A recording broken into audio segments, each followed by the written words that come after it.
It sounds simple, but you're actually rewiring your own brain. I don't mean our brain is full of wires, but you know what I mean. We're reprogramming our stress reactivity.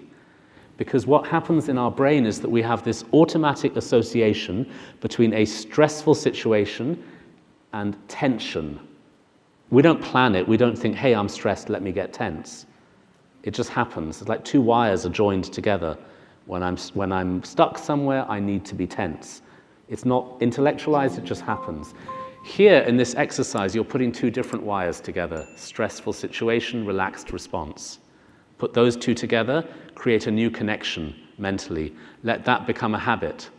That doesn't make you passive. It doesn't turn you into like a doormat where you just, people abuse and insult you and you're like, hey, I don't care, I'm so mindful. It's not like that.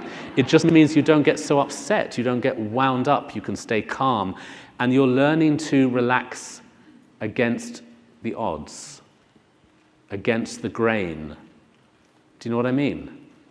And so this becomes a habit, and then you're doing it in line, standing in line, traffic, computer slowing down, waiting for the elevator, waiting for the kettle to boil, anything.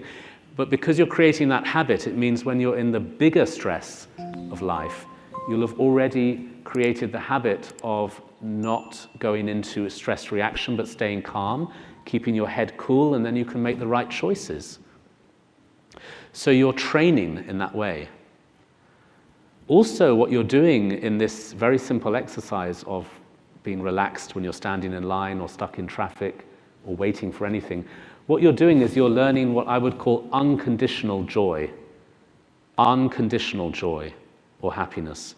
Because normally our happiness and joy are very conditional. Happy if, happy when, have to be on the beach, have to have nice experiences, have to have this, have to have that, then I will be happy.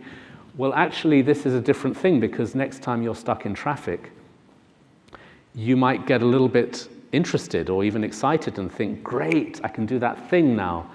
Bring it on. I can use this. So you're sort of open to that situation as a training opportunity. And so as well as developing that calmness in stress, you're developing the ability to be happy against the odds. So you're learning to have independent happiness. And it means you can meet discomfort in a creative way. And all creativity stems from there. Genuine creativity is when you're not frightened of being uncomfortable. Most people are kind of frightened of being uncomfortable. Naturally, obviously, of course. But we never get creative when we're frightened. But if you can meet discomfort in a courageous, open-hearted way, you can be really creative and achieve amazing things. So I've talked a little bit about stress. I've talked about the cortisol reaction in the body. I've talked about thoughts. I've talked about meditation and how to, for example, using the breathing. If any of you come to the class tomorrow, we'll look into that into more detail. How to use your breathing so that you're learning to be less controlled by your thoughts. And I've also talked about these mindful moments throughout the day. They're crucial, because otherwise the meditation is just in the morning or the evening, and the rest of the day there's no connection. But I also want to talk about focus and presence. Because as I mentioned at the start of this session, meditation and mindfulness are not just about stress reduction. In fact, even saying stress reduction to me sounds very boring. I would talk about transformation. I would talk about using stress in a creative way. But it is more than that. It's more than just about stress or well-being even. It's really also about focusing and being aware and having that mental sharpness. You're honing your ability to concentrate. And of course, this is, I think, necessary now more than ever, because we live with such distraction. What is the thing that's happened to us now that wasn't there when we were kids? Is we all have phones in our pocket. We all have our office in our pocket, which of course can be great for our work. It's changed the landscape totally of how we operate. But the downside of that is we're never really present. We're always somewhere else. So we've become more distracted as a species, really, more absent. We're not in the moment, we're in somebody else's moment. I mean, nowadays people, when they're eating food, they're checking what other people are eating on social media. You know, what's everyone else eating? Or photograph my food and post it to see if other people like it. So there's this absence and comparison all the time, isn't there? And the way our phone constantly sends us notifications can make us very distracted. And you see this when you watch any kind of media, TV or movies. You see how fast everything is compared to how it used to be. Why is that? It's because we have more distractible minds. If you watch old movies, they seem kind of boring, don't they? We call it art house now. But modern, it's very, very fast, which seems more exciting and more creative. It can be, but it also has something to do with how distracted we are. We need constant stimulation to feel alive. And the downside of this is it's made it harder for us to concentrate. So this makes our work suffer. Also, I teach a lot of mindfulness in schools, and kids are really distracted, so they're not learning properly because their mind is so scattered. But also in our personal life, it means we're never really present. We go to beautiful places, but we're not really there. How many meals have we eaten which we haven't even tasted? How many movies have we watched where we can't even remember what was in the movie? You get halfway through a movie and you have to kind of nudge your neighbor to say what happened, because we're not there. The mind is so easily distracted. Well, if you practice these techniques such as mindfulness and meditation, you are honing your focus. You're training in how to be present and how to sharpen your focus, like laser-like focus. It makes you very powerful mentally because you can be completely on the button. And it's easy to see how that works. If you're, for example, meditating with your breathing, there's a technique where you start by feeling the breathing generally. I'm not talking here about deep breathing, just ordinary breathing. And you're sort of feeling the breath in your body, but then you progress to feeling the air brushing against the edge of your nostrils. That's something we don't normally feel. The air brushing against the edge of the skin as you breathe in and breathe out, either your nostrils or your lips if you breathe through the mouth. That's a very subtle sensation. And you're focusing on that, and then of course your mind wanders and you keep bringing it back to that. That's going to train you in concentration, but not a sort of tense concentration. It's an amazing mixture of being concentrated and relaxed at the same time. And if you can create that mixture, you can achieve a lot because you're not getting tired. Most people, when they concentrate, they get tired because they're kind of, like forcing themselves into a concentrated state. It's exhausting. But if you meditate, you're building an ability to focus and be very relaxed at the same time. And that amazing combination of laser-like focus and a lot of space creates a very interesting mentality that is very powerful in terms of your work, but also in terms of enjoying life and being in this moment and being able to be able to find simple things enjoyable. Just sitting on a bench eating a sandwich in your lunch break, you can be in that moment feeling happy, really seeing the grass, the flowers, the things we normally don't notice. I think we do live in a culture that's very much about not appreciating, not being grateful, not being happy, because we're constantly shown imagery that makes us feel we're not thin enough, not beautiful enough, not rich enough, not driving the right car. I mean, that's the machinery of our society, and I think it's important for us to learn not to buy into that too much. Otherwise, we just end up feeling dissatisfied all the time. And this mindfulness approach to life can help you to find the small things satisfying and interesting.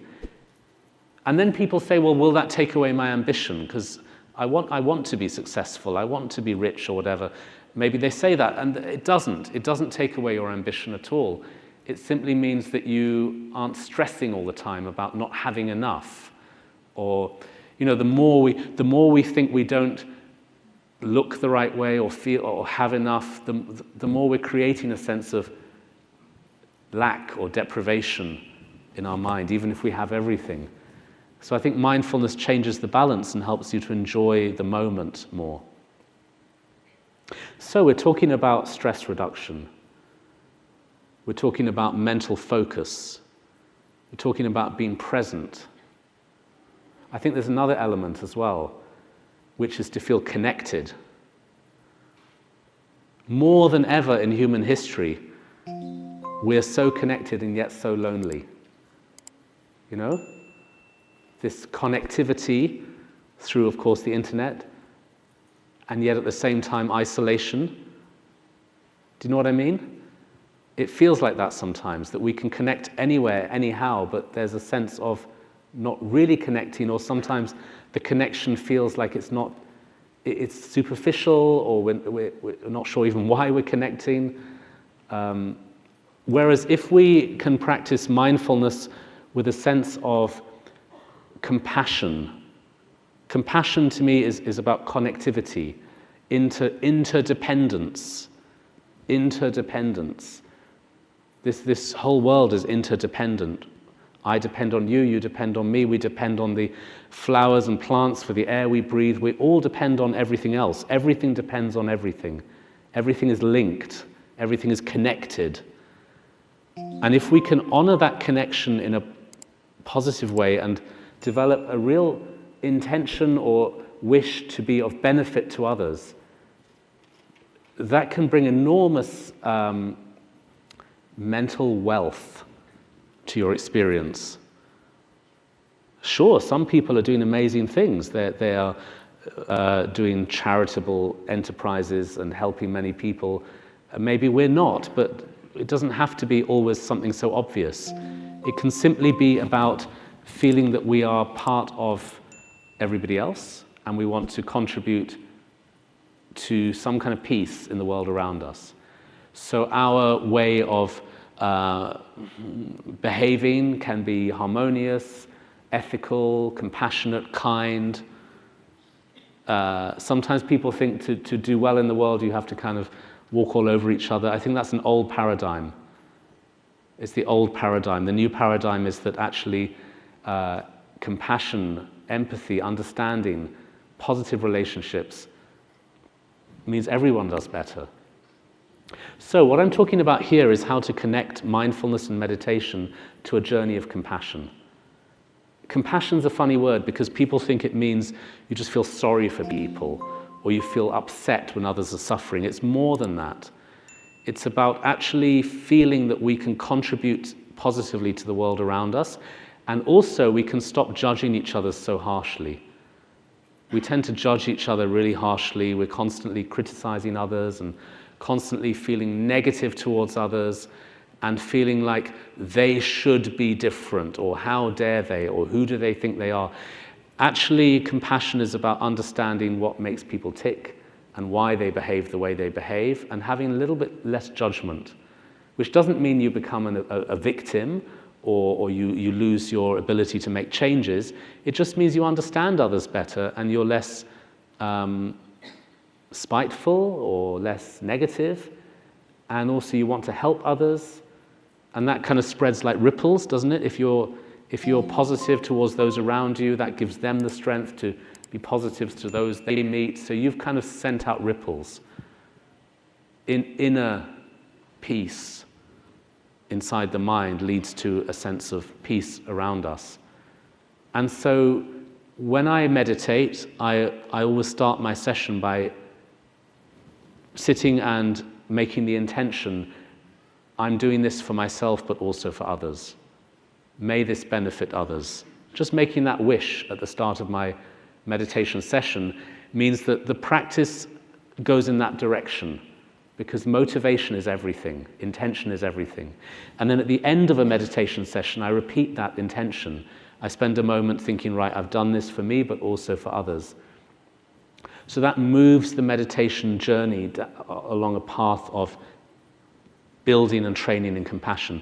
Now, the really interesting thing about this is in the scanners, the MRI machines and other types of brain scans that they've done, on people who meditate, the results are much stronger on those who meditate with compassion.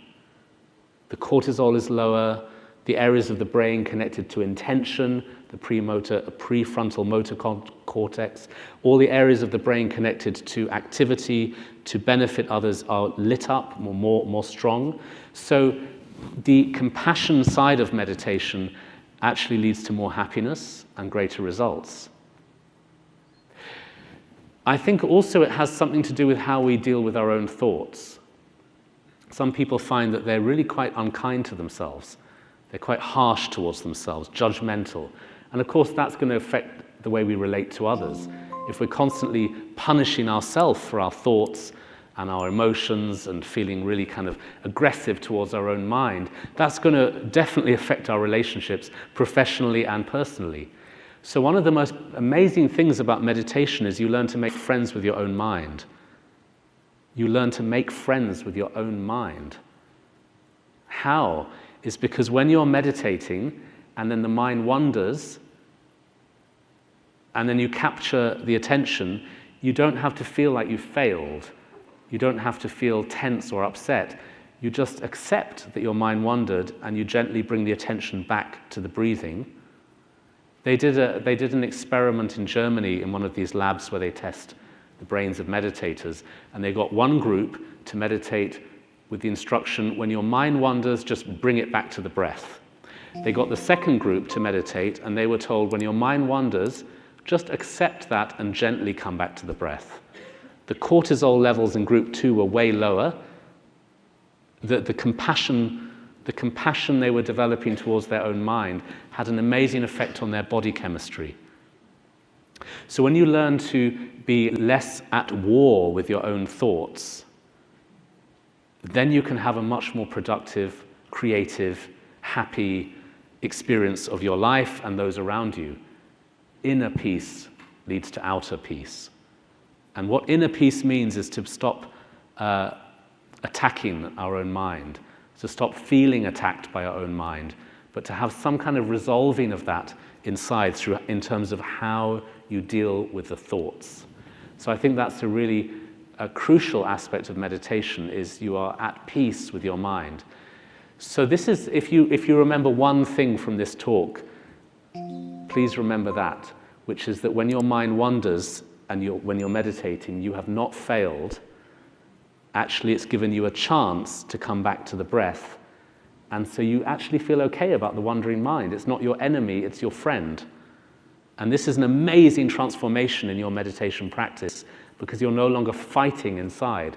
Otherwise, it's a nightmare. You're sitting there with the breathing, then you're thinking, oh no, come back to the breath. It's kind of exhausting. It's like climbing up a hill, dragging a bag of rocks behind you. It's not fun at all. But if you change your mentality into this kind of self-acceptance, this really creates a strong meditation journey and can benefit our relationships as a whole. So I hope that the talk has gone some way to addressing this interesting issue of upgrading our mental software and optimizing our performance as a person in the workplace, but also in our life in general. And I hope it's given you some understanding around how meditation is not just about changing our stress patterns, but also about becoming happier, more focused, more kind. There's all these positive aspects as well to the meditation journey. So thank you very much for listening.